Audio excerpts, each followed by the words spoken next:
l'actualité et à la une, c'est donc Marine Le Pen sur BFM qui assure qu'elle sera candidate. Ça réserve à votre micro, Apolline, ce matin, Marine Le Pen, qui le dit haut et fort. Si elle le peut, elle sera candidate à la présidentielle.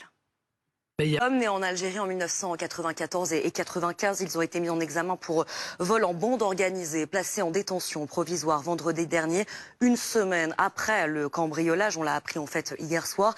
Ils n'avaient aucune mention à leur casier judiciaire. Lors de leur interrogatoire, ils ont déclaré qu'ils ignoraient que la maison appartenait à François Hollande. Une montre a notamment été dérobée. Elle a été retrouvée ensuite par les forces de l'ordre. Une délégation. Cet accord de paix, Steve Witkoff, qui est l'émissaire de Donald Trump, qui doit rencontrer Vladimir Poutine pour discuter d'une possible fin de guerre entre l'Ukraine et la Russie. En parallèle, le Kremlin a revendiqué hier soir la prise de Pokrovsk. Bonjour Clémence Dibou, vous êtes en Ukraine pour BFM TV. C'est justement à l'est du pays et c'est une ville stratégique en fait pour les Russes.